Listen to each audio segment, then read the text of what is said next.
কালকে একটা পার্টির আয়োজন করো। কেন? আমাদের যে বেবিটা আসছে না, ওর একটা নাম রাখতে হবে। তুমি আশ্চর্য রকম কথা বলেছো। বাবু এখনো পৃথিবীতেই আসে নাই, আর এখন তুমি পার্টি দিয়ে নাম রাখবে, তাই না? ভাইও আমার শরীরটা অনেক খারাপ, কিছু টাকা দিলে একটা ভালো ডাক্তার দেখাতে পারতাম। দেখেছো, যেই আমি বলেছি কালকে আমাদের পার্টি, অমনি তার টাকা লাগবে। মায়ের চিকিৎসা যদি করাতে হয় 2 টাকা ইনকাম করে করা, আমি কোনো টাকা দিতে পারবো না। সবকিছুই হইবে, খালি মোর মারবেলাই টাকা ডাইবে না।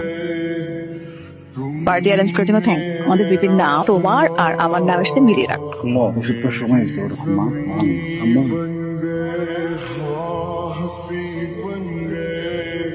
এই যে তোমার বোন চলে এসেছে, আজকে ডান্স আমি ওর সাথে ডান্স করব। একদম। হ্যাঁ শালিকা, আমার এক খরচ নেই। ওকে।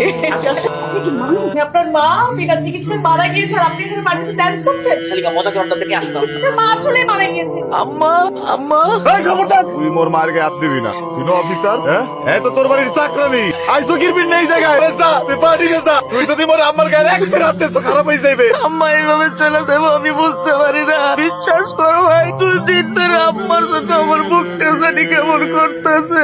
ওই ব্যথা হইলে এই জায়গায় আইতে হবে না, ডাক্তারের কাছে যা। তুই তো মোর আম্মার মতো কপাল পরে না যে তোর কাছে টাকা নাই, তুই ডাক্তার দিতে পারবি না। তুই মোর মার মতো মরে যাবি। তোর বউয়ের পেটে যে বাচ্চা, এখন তো দুনিয়ার আলোটা পর্যন্ত দেখে না। ওর নাম না আর জন্য পার্টি দিছ, আর মোর মা তোর সামনে মরছে। একটা টাকা দেস নাই তুই। সে মোর মায়ের তোরে জন্ম দেয় নাই, তোরে পালে নাই, তোরে বড় হলে না। আমার ইকরাম মরে শুইতেছে, এবারের মতো মাপ চাইতেছে আমার কাছে। আজ তো তুই তেরা সম্পর্ক জোড়া লাগাইতে। মোর মা মোরে কোনোদিন পড়ালেখা করে নাই, তোরে হরাইছে। ভাই পাই নাই কোথাও। নেই লইতে বেলন।